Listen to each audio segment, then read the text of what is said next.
Let's take a few moments now and talk about the O and the G in the idea of the way we represent our worlds.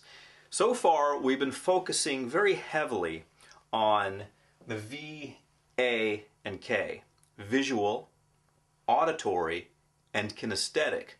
But I want you to realize that we also have olfactory, that's the O, and gustatory, that's the G. So let's take a look at those sometimes overlooked senses that we have. Actually, olfactory is a very powerful sense. When we smell something, it bypasses the hypothalamus, goes right to the deepest parts of our brain. So it's actually a very powerful sense. So when you smell something, it can take you back. And you've probably noticed this over and over again. When you smell a perfume or a cologne, it reminds you of somebody. When you smell coffee, you start to think of breakfast time. When you smell bacon and eggs, you think of breakfast time. When you smell certain things, they put you in touch with memories that are very powerful indeed. So I want you to realize that when you're working with clients, it can be just as powerful or even more powerful to involve these senses as well. In NLP, sometimes we get caught up in talking about the V, A, and K, visual, auditory, and kinesthetic. But I just want you to realize that we need to pay some honor to these two senses because they are very powerful. Let's talk about the sense of taste. Some people are very tuned into their sense of taste, and especially when you're working with a weight loss client, they're going to be very tuned in to the tastes of things.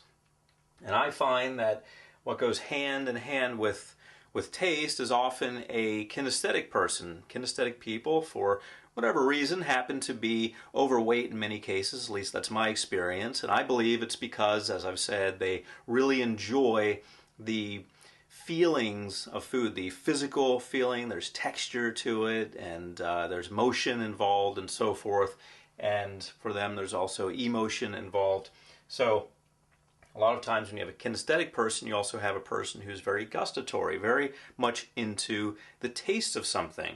So when you're working with a client and getting them to associate, let's say, the two ideas of cake and something that doesn't taste very good, this is where gustatory really shines, really steps up and says, here I am, and make use of me.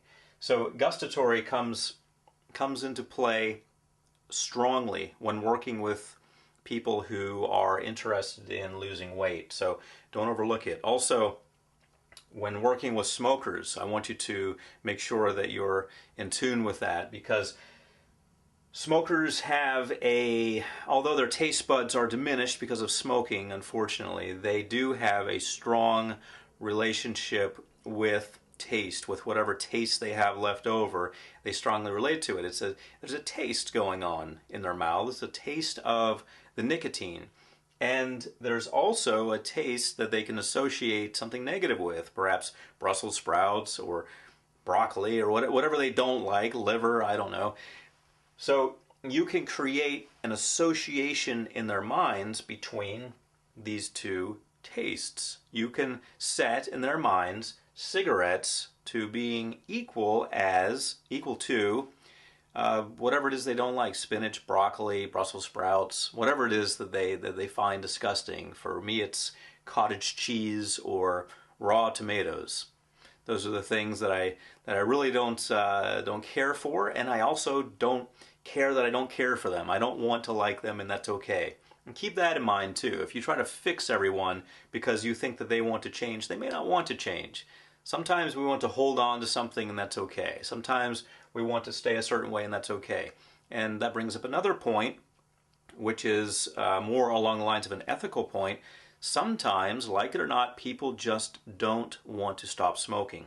Although I served on the board of directors of the Los Angeles chapter of the American Lung Association, and I had an office in Beverly Hills where I was helping physicians with their patients who wouldn't stop smoking before surgery. They'd send them over and I'd get them to stop smoking so they could be okay with surgery, because apparently going into surgery as a smoker is a big problem, a big challenge. So even though I was doing all of that and I was so involved in helping people stop smoking, at the same time my father died of emphysema because he was a smoker. And emphysema, as you know, is one of the last diagnoses you'll ever get before the end comes. So unfortunately he passed away while I was doing all of that. Now, that raises the question, why didn't I help him? Why didn't I work with him? He didn't want to stop smoking. Believe it or not, he just didn't want to stop. So there I was with all the power in the world to make him stop smoking, but he didn't want to stop smoking. He told me that he didn't want to use hypnosis, he didn't want to use NLP, he didn't want to use anything. He didn't want to actually stop smoking. So forcing your will on someone, no matter what the situation, is unethical. Some people just want to do what they do, and although it's sad and it's heartbreaking and it's unfortunate, and no one knows that more powerfully than I do, it's the way it is. If you have the power to do something, it doesn't mean you have the right to do something. It doesn't mean you have the right to go in and force your help on somebody else. So keep that in mind as you progress, and also keep these two guys in mind. Keep the last two in mind. Keep olfactory and gustatory in mind, because they're going to help you save lives when people want to have their lives saved.